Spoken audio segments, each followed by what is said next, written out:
Guevara here with Brad One Punch Pickett, who joins me all the way from England today. Welcome to the show, and how are you, Brad? I'm fine, thank you. Thanks for having me on again. Listen, you've been a fighter for many years. Now you've got your promoters at Han. How did this all come about? Um, it was I got approached myself basically saying would I be looking to do a show, and me and my coach I've been training in England, Mickey Pappas, and it just kind of made sense to me. Like, oh, yeah, maybe I should give this a go. As in, like, first and foremost, I am still a fighter. I haven't retired as such. So I think I'm at the age now. I need to start planting some seeds for when I do finish fighting. I have other things going on. I'm obviously coaching not more myself now. That is a natural progression for fighters. But also, I think there's room. Don't get me wrong. There's a lot of shows out there now. I think the market's getting very saturated, but I think a lot of the shows ain't done correctly in my eyes, and so I want to put my own spin on a show because I've been around in the game for a very long time. So I think I kind of have a good idea how a nice organised show should be run. It's interesting you mentioned the spin because in reviewing some of the previous interviews that you've done, you talk about the fact, which I found very interesting, that you're really not into it for making a big amount of money right away. So let's kind of talk about your mission and philosophy behind the organization because it's a bit unique, I feel. Well, yeah, of course. As in, like, you do get some people who are promoters where, okay, I know a few guys who fight. Let's hire a cage, get them down here, get fighting, and just do it small kind of thing. Well, obviously, I would like to have a nice professionally run organisation. That takes time, Building a brand takes time. So that's what I'm doing. So I'm not in this to make a quick buck, Whatever. I'm just hoping it doesn't cost me a lot of money, But I am more than happy to invest in the show to make the show a really well-run show, and whatever money, if I do make any money, will go back into the next show to make it a really, really well-organised. And that's how you build a brand. You don't just take out everything all the time. So like, I try and whatever money I earn, keep it within the industry, and just hopefully run a really nice show. I'm not going to go super big to start off with, obviously. But I want to build a brand slowly, Okay. How did you come up with the name Rise of Champions then? The Rise of Champions came from the philosophy of how I wanted my organisation to run, where it's predominantly going to be an amateur show for young, inspiring fighters to go on to bigger things. Obviously, I'm not going to compete with the big shows out there. Not that I couldn't. It's just it's not my kind of my angle. My angle was to be for young professionals using my show as a platform to go on to bigger things.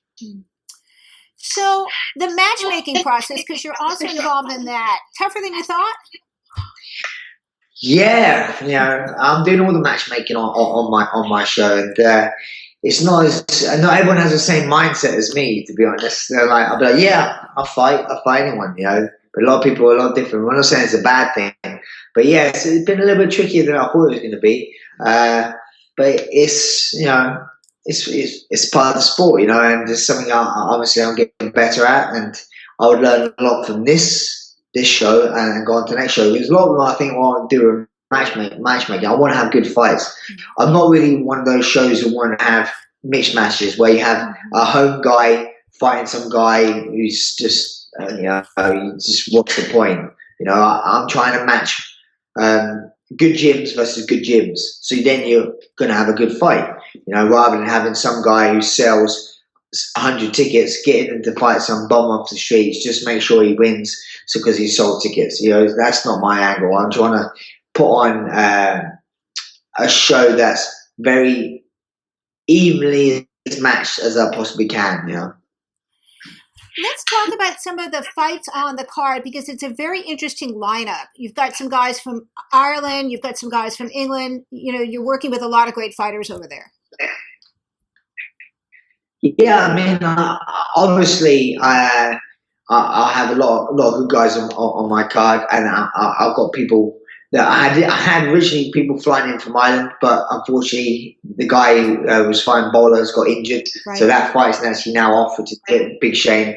But I have other guys on the card that originally, this whole thing with this sport is quite a lot of injuries. I had originally had guys coming from Scotland, but now I have a few guys coming from Spain, guys coming from France. So yeah, we have a good international card. Also have a lot of international people from England as well. A lot are from Bulgaria, from other from other countries, but Nigeria. But now they're living in England, so it's a very international card as well.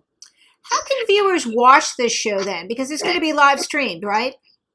Yeah, I mean, basically, you can watch the show by purchasing a ticket on myticketguru.com and coming to watch the event live. But if you can't do that because maybe you are, like you say yourself, you're in America and you want to watch the show, you can go to MMA TV Live and you can watch it on there. It's a pay-per-view. And it should be streamed, and these guys are streaming it for us, and it's going to be like I believe a very crystal clear picture, and a very, very good stream. And so if you can't come to the event, you can always support us watching us on online, because obviously it helps. The more viewers we have, Sure. the more eyes on these younger fighters. It's going to inspire them a lot more. To fight on our shows. You've been a fighter for a long time. How has MMA changed since you started in the sport? Well, yeah, exactly. It's changed. It keeps changing. When I first started fighting, it was a kind of like a hobby. You can earn a little bit of money out of it, and that's all it was really. But now it's a legitimate career path for people. Well, don't get me wrong, I've made a career out of the sport, but it's not a lot of people get to do that, But now there is a chance, a very good chance that if you're a young, inspiring athlete, instead of going into a different sport like football, baseball, basketball, you may choose MMA as a career path, because it is a career in the sport. You can go on and earn good money. So, that's how I kind of saw this, that's what I wanted to have, like a nice young, a nice show for young athletes to be able to perform on and then go on to bigger things. That's what the show is all about. You give them like a platform to go on and make a career out of the sport. Conor McGregor, of course, has changed the entire vision and dream for people who are fighting in Ireland, and I applaud him for that. But I'm just curious, is there any rivalry between the British MMA scene, the fighters there, and the Irish MMA fighters? Is there any kind of like inner rivalry between them? And there's always rivalry between England and Ireland. There's a rivalry between England and Wales. There's rivalry between England and Scotland. Everyone rivals England, to be honest, and it's good for the sport. I think some people take it too far, because for me, it's how I see it. I'm a fan of life, so no matter what country you're from, no matter what gender you are or what color your skin is, if you're human, you're human. That's how I see it. But some people have these segregations and stuff like that. And sometimes it can be a healthy thing, sometimes it's not. But I listen to someone like Conor McGregor. He's been amazing for the sport. It's not because he's Irish. It's one part of it is. But it's just his character, He has a lot of support in Ireland, but it's just his character. He's the type of character who will draw eyes into the sport from outside of the normal fan, where normal fans would know who Conor McGregor is. Mm-hmm. People outside of fans of MMA know who Conor McGregor is, because he has that kind of persona about his persona he's built about him, and I think he's great for the sport, because the more eyes on the sport, more people are going to realise how much this is such a beautiful sport. Yeah, I agree. Conor McGregor has what we call in television and broadcast television the it factor. It can't be bought. It can't be taught. Yeah. You either got it or you don't. So it's quite an interesting thing with him.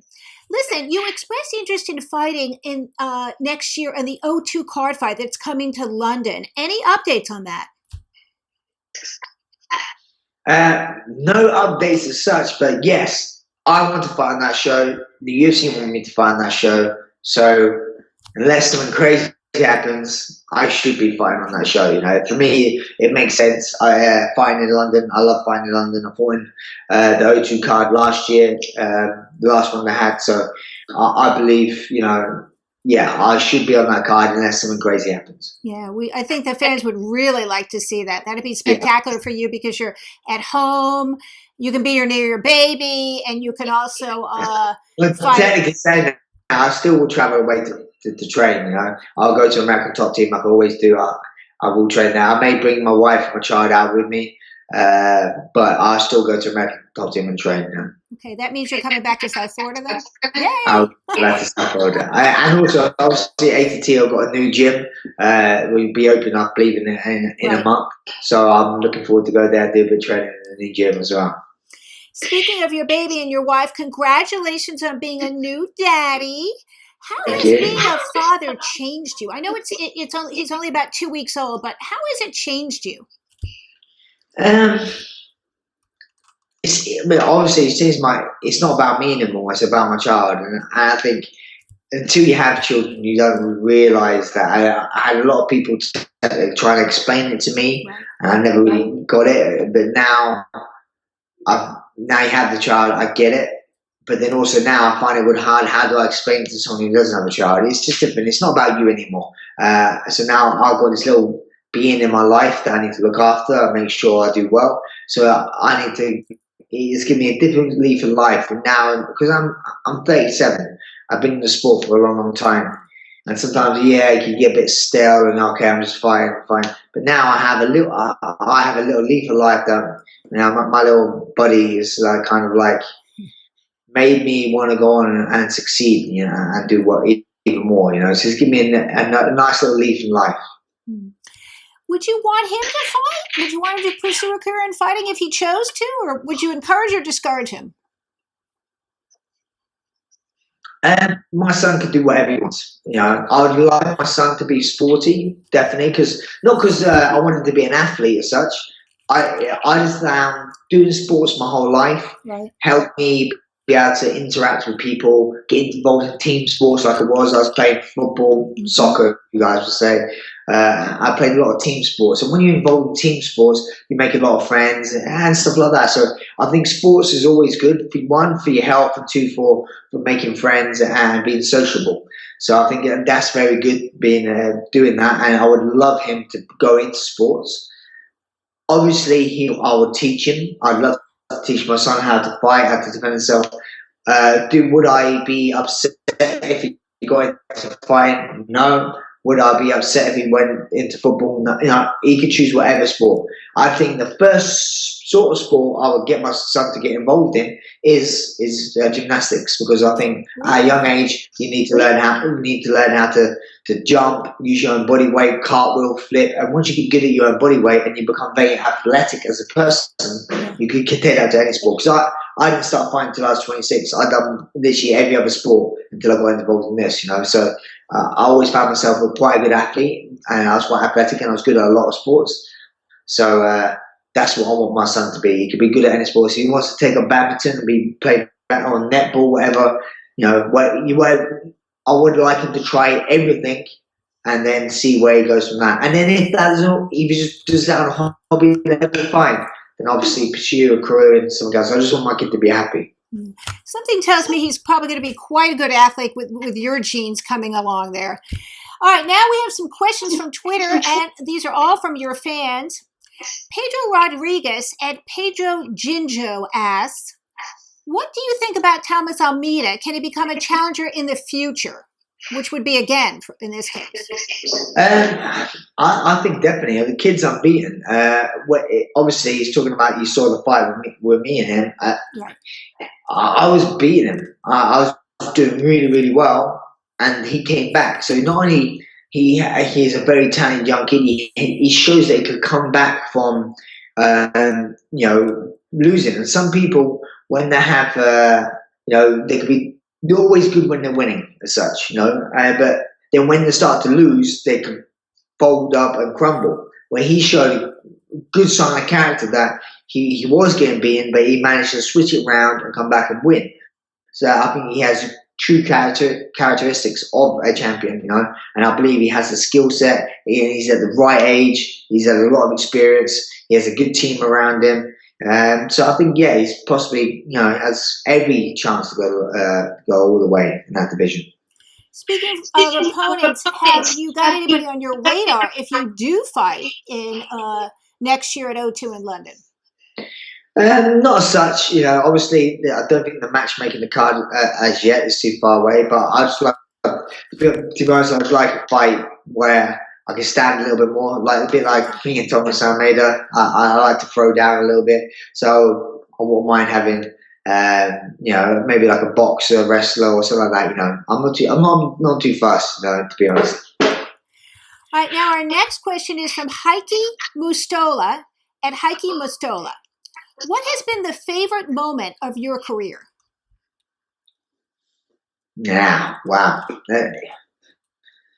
One, my career's not over yet. But there's been a few highlights. I mean, if I go earlier on, I think when I started doing anything within the sport, when I thought I could maybe achieve something, I always wanted to maybe fight in Japan and Vegas. There was two things I wanted to do.